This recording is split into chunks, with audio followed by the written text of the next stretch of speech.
8ാം ക്ലാസ്സുകാർക്ക് ഇന്ന് നടന്ന physics basic സയൻസിലെ ഫിസിക്സിൻ്റെ answer key നമുക്ക് നോക്കാം. സെക്ഷൻ എ ഞാനിതിൻ്റെ 1 വേർഡ് ക്വസ്റ്റ്യൻസ് ഓൾറെഡി ഇട്ടിട്ടുണ്ടായിരുന്നു, അതായത് ഫിസിക്സിൻ്റെയും കെമിസ്ട്രിയുടെയും ബയോളജിയുടെയും. അപ്പോൾ ജസ്റ്റ് നമുക്ക് ഇതിൻ്റെ ആൻസർ ഒന്നും കൂടെ പറയാം. ഫിസിക്സിൽ ഒന്നാമത്തെ question identify the quantity that can be measured using the fundamental unit. Second അതിൻ്റെ ആൻസർ സി ഓപ്ഷനാണ്, ഡ്യൂറേഷൻ ടു കംപ്ലീറ്റ് റേസ് എന്ന് പറയുന്നത്. അടുത്ത രണ്ടാമത്തത് സി ഓപ്ഷൻ ഒന്ന് സി ആണ്. അടുത്ത രണ്ടാമത്തെ ക്വസ്റ്റ്യൻ്റെ ആൻസർ എന്ന് പറയുന്നത് only the second statement is correct, B ഓപ്ഷനാണ്. രണ്ടിൻ്റെ ആൻസർ ബി ഓപ്ഷൻ. അപ്പോൾ അത് രണ്ടുമായി. ഇനി അടുത്തത് മൂന്നാമത്തെ ക്വസ്റ്റ്യൻ നോക്കിയോളൂ. സെക്ഷൻ ബി ആണ്. ഓരോ ക്വസ്റ്റ്യനും 2 മാർക്ക് വെച്ചിട്ടുള്ള 6 ക്വസ്റ്റ്യൻസ് ഉണ്ടാവും. മൂന്നാമത്തെ ക്വസ്റ്റ്യൻ ഒബ്സർവ് ദ ഫിഗർ. കണ്ടോ, ഒരു ഫിഗർ ഇവിടെ കൊടുത്തിട്ടുണ്ട് റൈറ്റ് സൈഡിൽ. The least count of commonly used scale is 0.1 centimetre. What does this mean? അതായത് നമ്മൾ കോമൺ ആയിട്ട് യൂസ് ചെയ്യുന്ന ഒരു സ്കെയിലിൻ്റെ ലീസ്റ്റ് കൗണ്ട് എന്ന് പറയുന്നത് 0.1 സെൻറ്റിമീറ്റർ ആണ്. എന്താണ് അതുകൊണ്ട് അർത്ഥമാക്കുന്നത്? അടുത്ത B question, what is the least count of the measuring jar shown in the figure? ഈ ഫിഗറിൽ കാണിച്ചിട്ടുള്ള മെഷറിംഗ് ജാറിൻ്റെ ലീസ്റ്റ് കൗണ്ട് എത്രയാണെന്നുള്ളത്. എത്രയാണ് അതിൻ്റെ ലീസ്റ്റ് കൗണ്ട്? നമുക്ക് ആൻസർ നോക്കാം. ഇത് ആൻസർ നോക്കിയോളൂ. അതായത് 0.1 സെൻറ്റിമീറ്റർ ആണ് ഒരു സ്കെയിലിൻ്റെ ലീസ്റ്റ് കൗണ്ട് എന്നതുകൊണ്ട് അർത്ഥമാക്കുന്നത് the smallest measurement that can be read accurately using this scale is 0.1 centimetre. അതായത് ഈ സ്കെയിൽ ഉപയോഗിച്ച് നമുക്ക് വളരെ കൃത്യതയോടുകൂടി അളക്കാൻ കഴിയുന്ന ഏറ്റവും ചെറിയ അളവ് 0.1 സെൻറ്റിമീറ്റർ എന്നതാണ് ഇതുകൊണ്ട് അർത്ഥമാക്കുന്നത്. അപ്പോൾ എ ക്വസ്റ്റ്യൻ്റെ ആൻസർ ആയേ. അടുത്ത ബി ക്വസ്റ്റ്യൻ, തന്നിട്ടുള്ള ഫിഗറിലെ മെഷർമെൻറ്റ് ജാർ ഉണ്ടല്ലോ, മെഷറിംഗ് ജാർ അല്ലേ, മെഷറിംഗ് ജാറിൻ്റെ ലീസ്റ്റ് കൗണ്ട് എത്രയാണെന്ന്. അതിൻ്റെ ലീസ്റ്റ് കൗണ്ട് എന്ന് പറയുന്നത് 0.2 മില്ലി ലിറ്റർ ആണ് കേട്ടോ, 0.2 മില്ലി ലിറ്റർ. അടുത്ത നാലാമത്തെ question, classify the following quantities into fundamental quantities and derived quantities. അതായത് താഴെ തന്നിട്ടുള്ള ക്വാണ്ടിറ്റീസ് ഉണ്ടല്ലോ, അതിനെ ഫണ്ടമെൻ്റൽ ഡെറൈവ്ഡ് എന്നിങ്ങനെ ക്ലാസിഫൈ ചെയ്ത് എഴുതണം. ഒന്നാമത്തത് തന്നിട്ടുള്ളത് ഏതൊക്കെയാണ്? Length, area, volume, mass. ഇതിലേതൊക്കെയാണ് ഫണ്ടമെൻ്റൽ ക്വാണ്ടിറ്റീസ്? ഫണ്ടമെൻ്റൽ ക്വാണ്ടിറ്റീസിൽ വരുന്നത് ലെങ്തും മാസും. ഇനി ഡെറൈവ്ഡ് ക്വാണ്ടിറ്റീസിൽ വരുന്നത് ഏരിയയും വോളിയവും. അടുത്ത അഞ്ചാമത്തെ question, complete the table related to the state of motion and state of rest. ഈ താഴെ തന്നിട്ടുള്ള ടേബിൾ കംപ്ലീറ്റ് ചെയ്യണം. സ്റ്റേറ്റ് ഓഫ് റെസ്റ്റ് ആണോ സ്റ്റേറ്റ് ഓഫ് മോഷൻ ആണോ എന്നുള്ളത് എഴുതി. ഇവിടെ നോക്കിയോളൂ, ഒരു കുട്ടി ഓടുന്നുണ്ട്, ഫിഗറൊക്കെ കൊടുത്തിട്ടുണ്ട് കണ്ടോ, അതുമായിട്ട് ബന്ധപ്പെട്ടിട്ട് നോക്കിയോളൂ. The hat on the head relative to the running child. ഈ ഓടിക്കൊണ്ടിരിക്കുന്ന കുട്ടി, ആ കുട്ടിയുടെ തലയിൽ എന്തിരിക്കുന്നു? ഹാറ്റ് ഇരിക്കുന്നുണ്ട് അല്ലേ, ഒരു തൊപ്പി ഇരിക്കുന്നുണ്ട്. അപ്പോൾ ഈ കുട്ടിയെ അപേക്ഷിച്ച് നോക്കുകയാണെങ്കിൽ ഈ ഹാറ്റ് സ്റ്റേറ്റ് ഓഫ് റെസ്റ്റ് ആണോ സ്റ്റേറ്റ് ഓഫ് മോഷൻ ആണോ? സ്റ്റേറ്റ് ഓഫ് റെസ്റ്റ് ആണ് അല്ലേ. ഈ കുട്ടി ഇങ്ങനെ ഓടിക്കൊണ്ടിരിക്കുന്നു, അതോടൊപ്പം ഈ ഹാറ്റ് മൂവ് ചെയ്യുന്നു. അപ്പോൾ ഈ കുട്ടിയെ അപേക്ഷിച്ച് നോക്കുകയാണെങ്കിൽ ഈ ഹാറ്റ് എന്താണ്? സ്റ്റേറ്റ് ഓഫ് റെസ്റ്റിലാണ്, അപ്പോൾ നിശ്ചലാവസ്ഥയിലാണ്. അപ്പോൾ എ എന്ന് പറയുന്നത് സ്റ്റേറ്റ് ഓഫ് റെസ്റ്റ് ആണ്. ഇനി hat on the head of the running child relative to the ground. ഇനി ആ ഗ്രൗണ്ടിനെ അപേക്ഷിച്ച് നോക്കുകയാണ്. ഗ്രൗണ്ടിൽ ഇപ്പോൾ ഒരാൾ നിൽക്കുകയാണ്, ഒരാൾ ഇങ്ങനെ നോക്കുമ്പോൾ ആ കുട്ടി എന്തെന്ന് ഓടിക്കൊണ്ടിരിക്കുന്നു, ആ കുട്ടിയുടെ ഇരിക്കുന്ന ആ ഹാറ്റും എന്താണ് ഇങ്ങനെ മൂവ് ചെയ്യുന്നുണ്ട് അല്ലേ. അപ്പം അത് എന്താണ്? ഗ്രൗണ്ടിനെ അപേക്ഷിച്ച് നോക്കുകയാണെങ്കിൽ എന്താണ്? ഇത് സ്റ്റേറ്റ് ഓഫ് മോഷനാണ്. അപ്പോൾ എ സ്റ്റേറ്റ് ഓഫ് റെസ്റ്റും ബി സ്റ്റേറ്റ് ഓഫ് മോഷനുമാണ്. അപ്പോൾ അഞ്ചാമത്തെ ആൻസർ മനസ്സിലായല്ലോ. അഞ്ചാമത്തെ ആൻസറിൽ A state of rest, B state of motion. അടുത്തത് here are some entries from a child science diary, find the incorrect ones and correct them. ഈ ഒരു കുട്ടിയുടെ സയൻസ് ഡയറിയിലുള്ള കുറച്ച് എൻട്രീസാണ് താഴെ തന്നിട്ടുള്ളത്. ഇതിൽ ഇൻകറക്റ്റ് ആയിട്ടുള്ളതിനെ കറക്റ്റ് ചെയ്യാൻ നോക്കിയോളൂ. Density of kerosene 8 ten kilogram per metre. ഇങ്ങനെ എഴുതില്ല. ഇതെങ്ങനെയാണ് കറക്റ്റായിട്ട് എഴുതാനുള്ളത്? 810 കിലോഗ്രാം പെർ മീറ്റർ ക്യൂബ്, ഇങ്ങനെയാണ് അത് എഴുതേണ്ടത്. ഇനി length of pen 12 centimetre. Okay, അത് കറക്റ്റാണ്. അടുത്ത ഫോഴ്സ് അപ്ലൈഡ് ഓൺ ഒബ്ജക്റ്റ്. ഒരു ഒബ്ജക്റ്റിൽ അപ്ലൈ ചെയ്യുന്ന ഫോഴ്സ് എത്രയാണ്? 20. ഇവിടെ കൊടുത്തിട്ടുള്ളത് 20 ന്യൂട്ടൺ സ്മോൾ ലെറ്റർ എന്നാണ് കൊടുത്തിട്ടുള്ളത്. കറക്റ്റാണോ? അല്ല, ഇവിടെ എഴുതാനുള്ളത് 20 ക്യാപിറ്റൽ ലെറ്റർ എൻ ന്യൂട്ടൺ അല്ലേ. അപ്പോൾ 20 ക്യാപിറ്റൽ ലെറ്റർ എൻ എന്നാണ് എഴുതാനുള്ളത്. അടുത്ത മാസ് ഓഫ് ഷുഗർ 2 kg, അത് കറക്റ്റ് തന്നെ. അടുത്ത ഏഴാമത്തെ ക്വസ്റ്റ്യൻ ആണ്. ഏഴാമത്തെ ക്വസ്റ്റ്യൻ എ ബി എന്നിങ്ങനെ 2 ഓപ്ഷൻസ് ഉണ്ട്.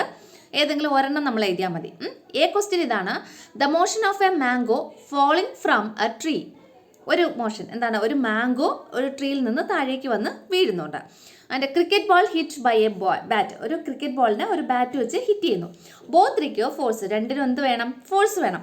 Explain what type of forces are applied in these 2 situations. ഈ 2 സിറ്റുവേഷൻസിലും നമ്മൾ അപ്ലൈ ചെയ്യുന്ന ഫോഴ്സ് എങ്ങനെയുള്ള ഫോഴ്സാണ്? ഇവിടെ ഏത് ഫോഴ്സാണ്? കോണ്ടാക്ട് ഫോഴ്സ് ആണോ നോൺ കോണ്ടാക്ട് ഫോഴ്സ് ആണോ, അല്ലെങ്കിൽ സമ്പർക്ക ബലമാണോ സമ്പർക്കരഹിത ബലമാണോ എന്നാണ് ഇവിടെ എഴുതാനുള്ളത്. ഇവിടെ the motion of a mango falling from a tree എന്ന് പറയുന്നത് നോൺ കോണ്ടാക്ട് ഫോഴ്സ് അല്ലെങ്കിൽ സമ്പർക്കരഹിത ബലമാണ്. ഇനി cricket ball hit by a bat എന്ന് പറയുന്നത് കോണ്ടാക്ട് ഫോഴ്സ് അല്ലെങ്കിൽ എന്താണ് സമ്പർക്ക ബലമാണ്.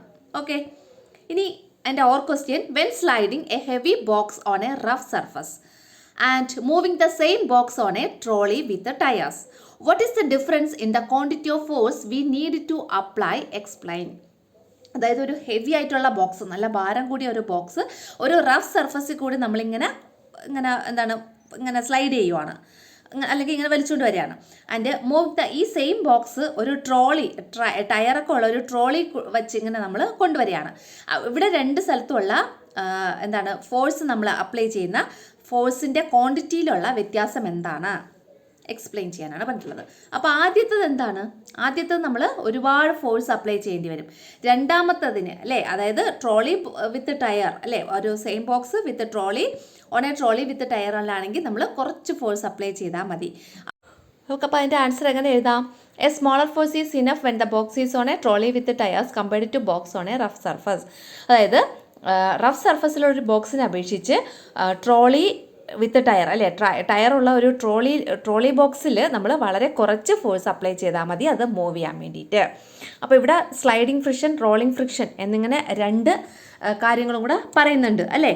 അതായത് നമ്മൾ റഫ് സർഫസിലുള്ള ഒരു ബോക്സിൽ അപ്ലൈ ചെയ്യുന്നത് സ്ലൈഡിങ് ഫ്രിക്ഷനും, ടയറുള്ള ട്രോളി ബോക്സ് വിത്ത് ടയർ അല്ലേ, ടയറുള്ള ട്രോളി ബോക്സിൽ അപ്ലൈ ചെയ്യുന്നത് റോളിംഗ് ഫ്രിക്ഷനുമാണ്. അപ്പോൾ എപ്പോഴും റോളിംഗ് ഫ്രിക്ഷൻ എന്ന് പറയുന്നത് സ്ലൈഡിംഗ് ഫ്രിക്ഷനെ അപേക്ഷിച്ച് കുറവായിരിക്കും. Rolling friction is less than sliding friction. അപ്പോൾ ഇങ്ങനെയൊക്കെ എഴുതി കഴിഞ്ഞാൽ നമുക്ക് ഈ പോയിന്റ്സൊക്കെ അതിൽ ഉൾപ്പെടുത്തി നമ്മൾ ആൻസർ എഴുതി കഴിഞ്ഞാൽ നമുക്ക് മാർക്ക് കിട്ടും. അടുത്ത 8ാമത്തെ ക്വസ്റ്റ്യൻ ആണ്, a bus travelled a distance of 225 metre in 15 second. ഒരു ബസ് 15 സെക്കൻഡ് കൊണ്ട് 225 മീറ്റർ ട്രാവൽ ചെയ്യുന്നുണ്ട്. A car travelled in a distance of 294 metre in 21 second. ഒരു കാറ് 21 സെക്കൻഡ് കൊണ്ട് 294 മീറ്റർ ട്രാവൽ ചെയ്യുന്നുണ്ട്. അങ്ങനെയാണെങ്കിൽ calculate the speed of both vehicles. ഈ രണ്ട് വെഹിക്കിൾസിൻ്റെയും സ്പീഡ് കാൽക്കുലേറ്റ് ചെയ്യണം. Find out which vehicle has higher speed. ഏത് വെഹിക്കിളിനാണ് സ്പീഡ് കൂടുതലെന്നും നമ്മൾ കാൽക്കുലേറ്റ് ചെയ്യണം, കണ്ടുപിടിക്കണം. എങ്ങനെ ചെയ്യാം? ഇത് നോക്കിയുള്ളൂ, ബസ്സിൻ്റെ ഡിസ്റ്റൻസ് എത്രയാണ്? 225 മീറ്റർ ഡിസ്റ്റൻസ് കവർ ചെയ്തു.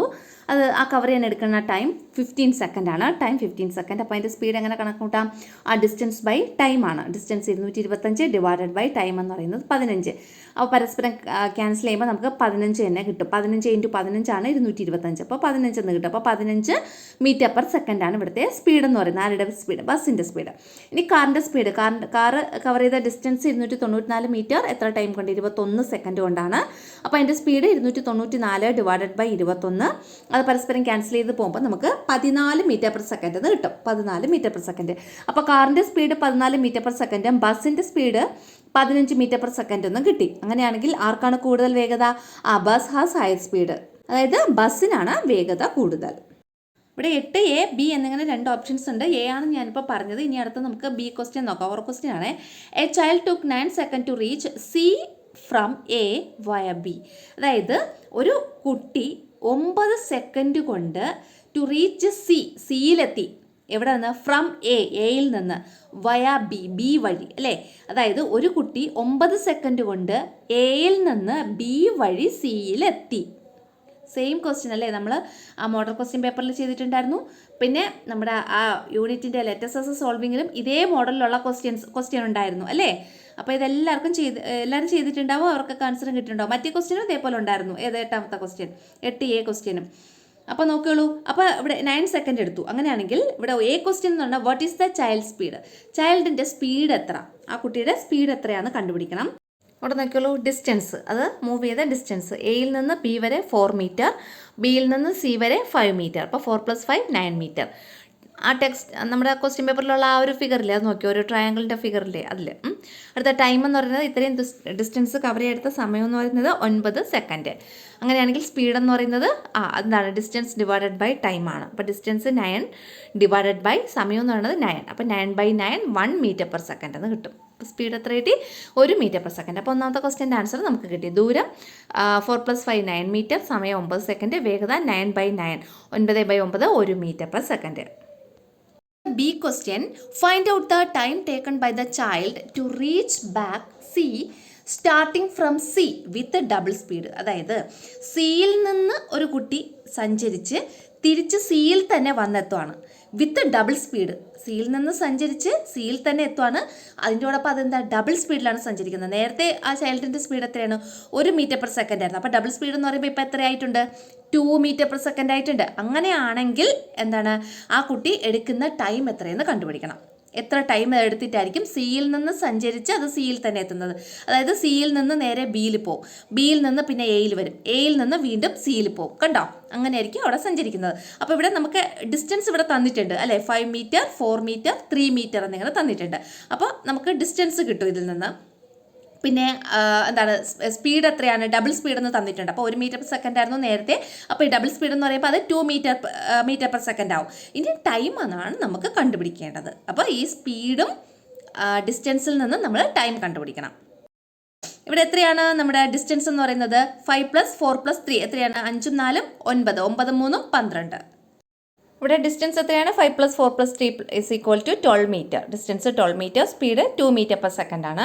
അങ്ങനെയാണെങ്കിൽ ടൈം എന്ന് പറഞ്ഞാൽ ഡിസ്റ്റൻസ് ഡിവൈഡഡ് ബൈ സ്പീഡാണ്. ഡിസ്റ്റൻസ് 12/2, അപ്പോൾ 6 സെക്കൻഡ് എന്ന് കിട്ടും. ടൈം എത്രയാണ്? അപ്പം 6 സെക്കൻഡ്. സെക്ഷൻ സി ആണ്. സെക്ഷൻ സിയിൽ questions 9 to 10 carry 3 score each. Questions 10 has A choice. 9 മുതൽ 10 വരെയുള്ള 2 ക്വസ്റ്റ്യൻസ് ചെയ്യണം. 9ാമത്തെ ക്വസ്റ്റ്യൻ നോക്കിയോളൂ. 3 മാർക്കാണ്. A cars odometer shot 8,000 kilometre and the speedometer shot 40 km/h. ഒരു കാറിൻ്റെ ഓഡോമീറ്റർ അല്ലേ? ഓഡോമീറ്റർ എന്ന് പറയുമ്പോൾ എത്ര ഡിസ്റ്റൻസ് അത് കവർ ചെയ്തെന്ന് സൂചിപ്പിക്കുന്നത് അല്ലേ? അത് കാണിച്ചത് 8000 കിലോമീറ്റർ എന്നും, അതിൻ്റെ സ്പീഡോമീറ്റർ അല്ലേ? സ്പീഡ് കാണിക്കുന്ന സ്പീഡ് കാൽക്കുലേറ്റ് ചെയ്യാൻ വേണ്ടി നമ്മൾ കാറിൽ യൂസ് ചെയ്യുന്നതാണ് സ്പീഡോമീറ്റർ. അപ്പോൾ സ്പീഡോമീറ്റർ കാണിച്ചത് 40 km/h എന്നുമാണ്. അങ്ങനെയാണെങ്കിൽ what is the total distance the vehicle has travelled so far? ഇത് ട്രാവൽ ചെയ്ത ടോട്ടൽ ഡിസ്റ്റൻസ് എത്ര എന്ന് കണ്ടുപിടിക്കണം. ഈ കാറ് സഞ്ചരിച്ച ടോട്ടൽ ഡിസ്റ്റൻസ് നമുക്കിവിടെ ക്വസ്റ്റ്യനിൽ ഓൾറെഡി തന്നിട്ടുണ്ട്. എത്രയാണ്? ഓഡോമീറ്റർ എത്രയാണ് കാണിച്ചിട്ടുള്ളത്? 8,000 കിലോമീറ്റർ, 8000 കിലോമീറ്റർ. അപ്പം എയുടെ answer 8000 kilometre. B question convert this distance to SI unit. ഈ ഡിസ്റ്റൻസിനെ നമ്മൾ SI യൂണിറ്റിലോട്ട് കൺവേർട്ട് ചെയ്യണം. എങ്ങനെ SI യൂണിറ്റ്? എന്താണ് ലെങ്തിൻ്റെ SI യൂണിറ്റ് എന്ന് പറഞ്ഞാൽ? എന്താണ്? മീറ്റർ അല്ലേ? അപ്പോൾ ഇവിടെ കിലോമീറ്ററിലാണ് തന്നിട്ടുള്ളത്. 8,000 കിലോമീറ്റർ എന്നാണ് തന്നിട്ടുള്ളത്. അതിനെ മീറ്ററിലോട്ട് കൺവേർട്ട് ചെയ്യാൻ എന്ത് ചെയ്യണം? × 1000 ചെയ്യണം. ഇവിടെ നമുക്ക് തന്നിട്ടുള്ളത് 8,000 കിലോമീറ്റർ. അതിനെ മീറ്ററിലോട്ട് കൺവേർട്ട് ചെയ്യണം. അപ്പോൾ എത്ര ഇൻറ്റു ചെയ്യണം? 1000 കൊണ്ട് ഇൻറ്റു ചെയ്യണം. അപ്പോൾ നമുക്ക് എത്ര കിട്ടും? 8 കഴിഞ്ഞിട്ട് ഇവിടെ 3 0. 1 2 3. ഇനി 1 കഴിഞ്ഞിട്ട് ഇവിടെ 3 0. 1 2 3. ഇത്രയും മീറ്ററാണ് ഇവിടുത്തെ ആൻസർ കേട്ടോ. അടുത്ത C question. Write any 2 rules which have to be obeyed by the pedestrians to avoid road accidents. അതായത് റോഡ് ആക്സിഡൻസ് അവോയ്ഡ് ചെയ്യാൻ വേണ്ടിയിട്ട് കാൽനട യാത്രക്കാർ ശ്രദ്ധിക്കേണ്ട ഏതെങ്കിലും 2 റൂൾസ് എഴുതുക.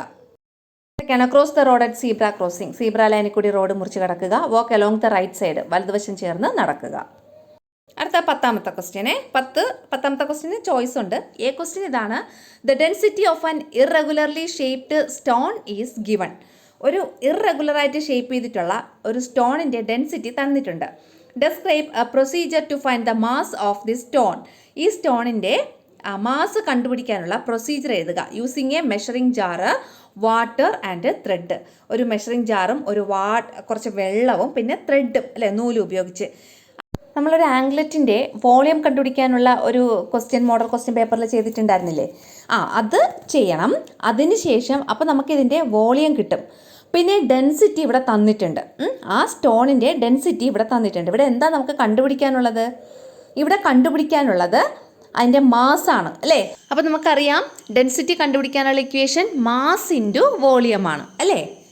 അപ്പോൾ നമുക്കറിയാം ഡെൻസിറ്റി കണ്ടുപിടിക്കാനുള്ള ഇക്വേഷൻ എന്താണ്? അത് മാസ് ഇൻറ്റു വോളിയം ആണല്ലോ. അപ്പോൾ ഇവിടെ നമുക്ക് ഡെൻസിറ്റി അറിയാം, ഡെൻസിറ്റി തന്നിട്ടുണ്ട്. വോളിയം നമ്മൾ കണ്ടുപിടിച്ചു. മാസ്സാണ് നമുക്കിവിടെ കണ്ടുപിടിക്കേണ്ടത് അല്ലേ? മാസ്സാണ് നമുക്കിവിടെ കണ്ടുപിടിക്കേണ്ട അളവെന്ന് പറയുന്നത്. അപ്പോൾ മാസ് എങ്ങനെ കണ്ടുപിടിക്കാം? മാസിൻ്റെ കണ്ടുപിടിക്കാൻ വേണ്ടി ഡെൻസിറ്റി ഡിവൈഡഡ് ബൈ വോളിയം ചെയ്താൽ മതി. ഡെൻസിറ്റി ഇവിടെ ക്വസ്റ്റ്യനിൽ ഓൾറെഡി തന്നിട്ടുണ്ടെന്ന് പറഞ്ഞിട്ടുണ്ട്. വോളിയം നമ്മൾ കണ്ടുപിടിച്ചു അല്ലേ? ഇപ്പോൾ കണ്ടുപിടിച്ചു സ്റ്റോണിൻ്റെ വോളിയം. അത് കഴിഞ്ഞിട്ട് മാസ് കണ്ടുപിടിക്കാൻ ഡെൻസിറ്റിയെ വോളിയം കൊണ്ട് ഡിവൈഡ് ചെയ്താൽ മതി. നമ്മൾ ഫസ്റ്റ് വോളിയം കണ്ടുപിടിക്കണം. അതിൻ്റെ പ്രൊസീജിയറാണ് ഇവിടെ എഴുതിയിട്ടുള്ളത് കേട്ടോ. അതായത് take a measuring jar and fill it with water up to a certain level. Okay, then note the water level, for example V1. അതെ, അത് ഓക്കെ അല്ലേ, അതിൻ്റെ വാട്ടർ ലെവൽ V1 എന്ന് നമ്മൾ നോക്കുക. എന്നിട്ട് 2 ടൈ ദ ആംഗ്ലെറ്റ് എന്ന് എഴുതിയേക്കില്ലേ, അതിന് പകരം ടൈ ദ സ്റ്റോൺ എന്ന് എഴുതാം. അതുപോലെ എവിടെയൊക്കെ ആംഗ്ലെറ്റ് ഉണ്ടോ അവിടെയൊക്കെ സ്റ്റോൺ, അതായത് ഇവിടെ എവിടെയൊക്കെ പാദസരം ഉണ്ടോ അവിടെയൊക്കെ കല്ലെന്ന് എഴുതുക. ലാസ്റ്റ് ഈ പോയിന്റും കൂടെ ആഡ് ചെയ്ത് കൊടുത്താൽ മതി, mass is equal to density by volume എന്നുള്ളത്.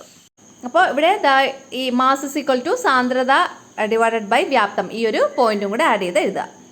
അടുത്ത 10B ക്വസ്റ്റ്യൻ ആണ്. You are given a scale and 100 papers of the same size. നിങ്ങൾക്കൊരു സ്കെയിൽ തന്നിട്ടുണ്ട്, ഒരേ സൈസുള്ള 100 പേപ്പറും തന്നിട്ടുണ്ട്. Describe a procedure to find the volume of 1 paper using these. ഇത് നമ്മൾ ചെയ്തു, മോഡൽ ക്വസ്റ്റ്യൻ പേപ്പറിൽ ഉണ്ടായിരുന്നു ഈ ഒരു ക്വസ്റ്റ്യനും അല്ലേ. 100 പേപ്പർ തന്നിട്ടുണ്ട്, സ്കെയിലും തന്നിട്ടുണ്ട്.